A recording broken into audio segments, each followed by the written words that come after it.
देखिए, सोनम के खिलाफ कैसे पुलिस ने तमाम सबूत इकट्ठा किए, जिसके बाद पूरी साजिश का पर्दाफाश हो गया है। जांच में पुलिस ने वो अहम सुराग भी इकट्ठा किए हैं जो कि सोनम को फांसी के तख्ते पर पहुंचाने के लिए काफी है। साथ ही सोनम के किलर साथी भी अब कबूल कर रहे हैं कि सोनम के साथ मिलकर उन्होंने पूरा का पूरा प्लान किया था। पूरी खबर रिपोर्ट में देखिए।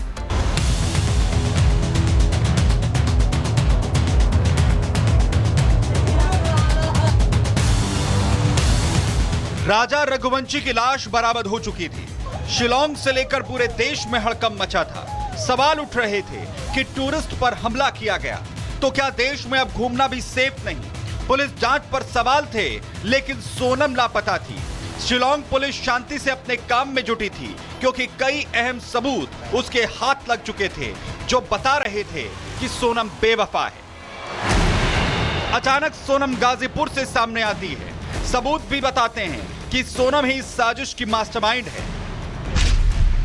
सबूत नंबर 1, राजा की पोस्टमार्टम रिपोर्ट और उसके मोबाइल लोकेशन से खुलासा हुआ कि 23 मई को राजा की हत्या की गई। हत्या से कुछ देर पहले सास से सोनम ने बात की और उसने राजा के बारे में पूछा तो बताया कि वो आगे निकल चुका है। लेकिन पुलिस को शक तब हुआ जब लोकल गाइड ने बताया कि सोनम लगातार राजा के साथ चल रही थी। सबूत नंबर 2, जिस होम स्टे में राजा और सोनम रुके उससे पूछताछ में खुलासा हुआ कि सोनम ने सुबह 5 बजे चेकआउट का प्लान बनाया था। उसने अपनी सास को बताया था कि उसका उपवास है, लेकिन उसने भरपेट खाना खाया था। सबूत नंबर 3, लिविंग रूट ब्रिज को देखने के लिए सोनम और राज ने स्कूटी किराए पे ली। वो एक रात के लिए होम स्टे पर रुके थे।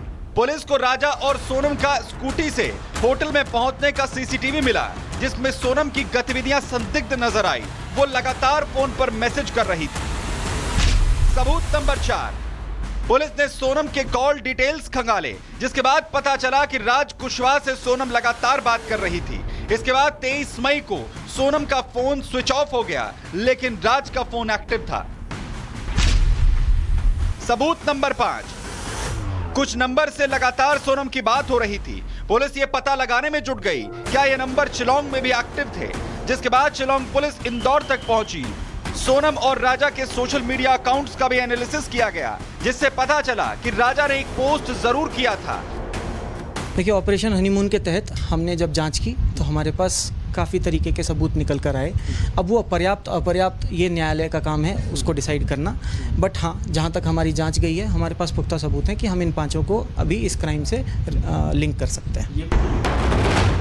पुलिस अब पूरी तरह से समझ चुकी थी कि साजिश आखिर किसकी है, लेकिन अब सबूत इकट्ठा करने की बारी थी। जांच में पुलिस ने एक आरोपी की शर्ट जिस पर राजा रघुवंशी का खून पाया गया बरामद की, एक टूटा हुआ मोबाइल फोन, एक रेनकोट जो सोनम का है जिस पर खून लगा है, हत्याकांड में इस्तेमाल हुआ हथियार, खून से सने कपड़े, कॉन्ट्रैक्ट किलर्स के फिंगरप्रिंट, बरामद इलेक्ट्रॉनिक गैजेट्स और मोबाइल फोन। इसके अलावा कई सीसीटीवी फुटेज भी इकट्ठा किए, जिसकी फॉरेंसिक जांच अब यहां पर की जा रही है। हालांकि अभी तक सोनम के दोनों फोन बरामद नहीं हुए हैं। वहीं दूसरी तरफ जिन 4 आरोपियों के साथ मिलकर सोनम ने ये पूरी साजिश रची, वो अब खुलासे कर रहे हैं कि कैसे इस पूरी वारदात को अंजाम दिया गया। राज ने पुलिस को बताया कि उसने सोनम के साथ मिलकर 3 सुपारी किलर विशाल, आकाश और आनंद को हत्या के लिए 40 से 50 हजार रुपए दिए। वो मेघालय नहीं गया, लेकिन साजिश में शामिल था। विशाल चौहान, जिसने कबूल किया कि उसने राजा पर पहला वार किया, उसके बाद बाकी ने हमला किया और शव को खाई में फेंक दिया। ये सभी सबूत पूरी तरह से साफ कर चुके हैं कि पूरी साजिश सोनम ने मिलकर रची, जिसके बाद अब उसका बचना नामुमकिन है। लेकिन सवाल सबसे बड़ा है कि एक पति को धोखा मिला है। Bureau report, Republic Bharat.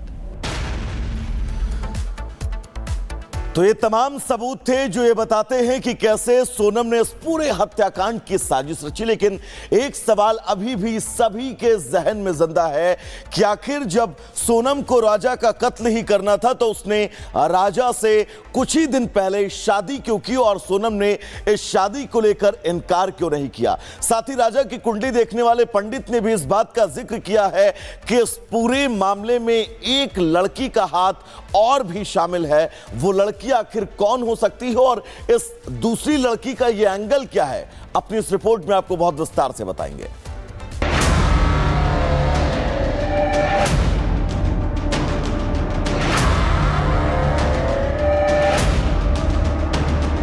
मेरे को ये समझ नहीं आ रही कि उसने कैसी तांत्रिक विद्या करवाई कि मेरे बच्चे की बलि दे दी वहाँ पे। एक लड़की का नाम और आएगा उसमें अभी, अब वो थोड़ा टाइम लगेगा। क्या पढ़ी लिखी सोनम ने मंगल दोष के चक्कर में अपने पति राजा रघुवंशी को मरवा दिया?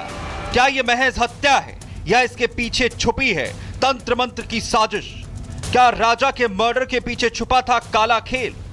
कामाख्या देवी का नाम, तांत्रिक पूजा की बातें और बलि की बात, ये सब अब राजा रघुवंशी की मौत की मिस्ट्री को और गहरा बना रहे हैं। आज से ठीक 1 महीने पहले 11 मई को राजा और सोनम रघुवंशी की इंदौर में धूमधाम से शादी हुई थी। ठीक 1 महीने बाद आज एक मां अपने बेटे के गम में आंसू बहा रही है, तो वहीं कत्ल के आरोप में पत्नी सोनम सलाखों के पीछे है। अब राजा का परिवार दावा कर रहा है कि उनके बेटे की मौत कोई साधारण नहीं है, बल्कि इसके पीछे छिपी है खौफनाक साजिश। गलती लड़की वाले की है, क्योंकि लड़की वाले ने उस मंगल दोष का उपाय नहीं करा। हमने तो सारा उपाय करा था, तो ये उनको उनके पंडित से पूछा था तो उनको बता देना था कि नहीं, इनकी जोड़ी नहीं जम रही, तो ये धोखा हमको उन्होंने दिया। अब देखो, वहाँ तो तांत्रिक क्रिया होती है, मैं तो वहाँ पे जानती भी नहीं थी कि वहाँ पे ऐसा चलता है। सभी बोलते हैं, उनकी मम्मी भी बोल रही थी वहाँ पे तांत्रिक क्रिया होती है, वहाँ बलि चढ़ती है। और उसी दिन से बोल रही थी कि मैं बलि के बदले बलि दूंगी, मेरे बच्चे आ जाएं, बलि के बदले बलि दूंगी। ये भी हमको नहीं पता था कि वहाँ बलि चढ़ती है। अब मेरे को ये समझ नहीं आ रही कि उसने कैसी तांत्रिक विद्या करवाई कि मेरे बच्चे की बलि दे दी वहाँ पे। राजा की मां जहां सोनम के परिवार पर तांत्रिक क्रिया कराने का आरोप लगा रही है, वहीं राजा के परिवार से जुड़े ज्योतिषी पंडित अजय दुबे का दावा चौंका रहा है। अजय दुबे ने राजा की कुंडली देखी थी और उसके मुताबिक राजा रघुवंशी की हत्या में कुछ और लोगों का हाथ हो सकता है। साथ ही दूसरी महिला के भी शामिल होने का सनसनीखेज दावा किया जा रहा है। उसमें कुंडली में स्पष्ट दिख रहा था, उन्होंने कृष्ण कुंडली बनवाई थी। क्या दिख रहा था? वही कि 2 लेडीज हैं उसमें अवेलेबल है ना, और 3 लड़के हैं। तो अभी तो सिर्फ सोनम का नाम सामने आया, अभी सामने हो रहा है। मतलब आपका ये दावा है कि एक लड़की का नाम और आएगा? लेकिन इस बात से आशंका थी कि वो मतलब पत्नी भी हत्या कर सकती है, करवा सकती है, ऐसा भी कुछ था उस कुंडली में? हाँ, ऐसा योग तो उसमें दिख रहा था। राजा हत्याकांड में वो दूसरी औरत कौन है वो दूसरी महिला जो सोनम के साथ इस साजिश का हिस्सा थी? क्या ये बात सच है या महज एक खोखला दावा? जिस प्रकार से जो षड्यंत्र रचा गया है उनकी मम्मी के द्वारा, क्योंकि मम्मी हम जानते हैं, उसकी मम्मी को सब कुछ पता है, उसको मम्मी बताना नहीं चाहेगी, तो हम लोग पहले तो हम ही चाहते हैं तो इंदौर पुलिस, क्राइम ब्रांच जो भी है, इन लोगों में से जो सोनम की मम्मी को उठाएंगे, उसमें जो पूछताछ करेंगे, इसमें बहुत सी बातें जो छुपी है वो और बाहर आएगी निकल के। बिहार एक हत्या, 2 कुंडलियां और ग्रहों की चाल, किसी शातिर साजिश की मजबूत जड़ की तरह अकड़े इस हत्याकांड ने सबको सन्न कर दिया है। अब हर दस्तावेज और ग्रहों का संयोग पुलिस के जांच के दायरे में है। साजिश में शामिल हर एक आरोपी का पर्दाफाश जल्द होगा। Bureau report, Republic Bharat.